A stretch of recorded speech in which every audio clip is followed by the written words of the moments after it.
months of intense public concern over the development's environmental impacts. Fox 55's Brian Miller is live from the Grand Wayne Center with a look at what's happening and how we got here. Brian? All right, Laquan, I do appreciate you filling it in for me on the desk so I could be right here. We're in the room where about 300 people are set to be able to give questions to Google and the city and get feedback about that site, that data center that has been controversial over the past couple of months, and it's now up and running. Now, tonight, the focus is on the future, but to understand how we got here, we've got to look back at how this project was kind of fast-forwarded under a veil of secrecy at the time. Take a look. The story of this nearly 900-acre development near Adams Center and Paulding Roads begins in the fall of 2023.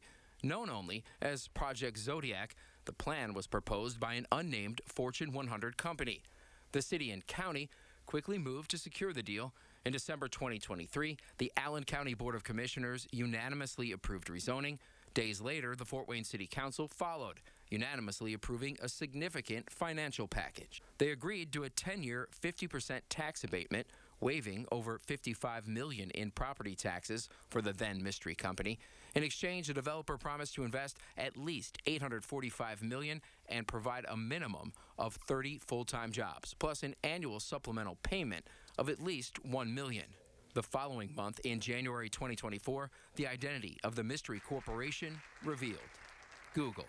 And the secret's out. The world knows, and companies like Google come here with the confidence that they can meet their employment needs. By the spring of 2024, construction was underway. While the city hailed the economic investment, the project's sheer size and its impact on the quiet area was quickly becoming apparent. Basically, all of our utilities have been affected at some point, but like I said, we've had a heads up on some of them, and some of them, just weren't preventable at the time.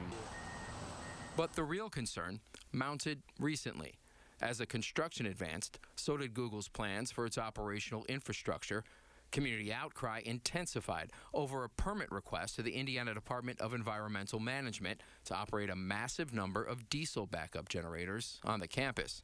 Residents, fearing the emission from the generators would pose serious health risks. Who knows what happens when you breathe that stuff?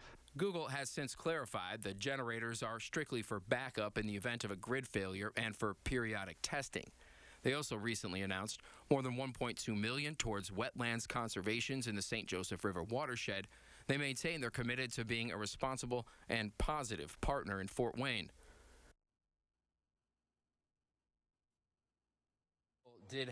Google did have a lengthy response. They touted their focus on the environment and contributing more than $175,000 to local schools. You can find more about their response in length on our website right now at WFFT.com. As for tonight, this is an informational forum, not a public hearing. Now, the city and Google are going to have representatives, and they've imposed guidelines to make sure people don't get out of hand. They're going to limit disruptions. Megaphones are banned, and so are large signs. And Brian, while I have you here, I did have one question for myself and our viewers. How exactly will the forum work? Will people be able to ask their questions to the representatives, or will they just submit their questions? How does that work? Okay, yeah, they're not going to ask these questions directly to the representatives. They're going to be able to submit the questions on their smartphones or write them down on a note card. I think those have been passed out here on the chairs as they're preparing for this thing to start here in just a little bit. But they'll review those questions and then ask the panel so none of the questions are repeated.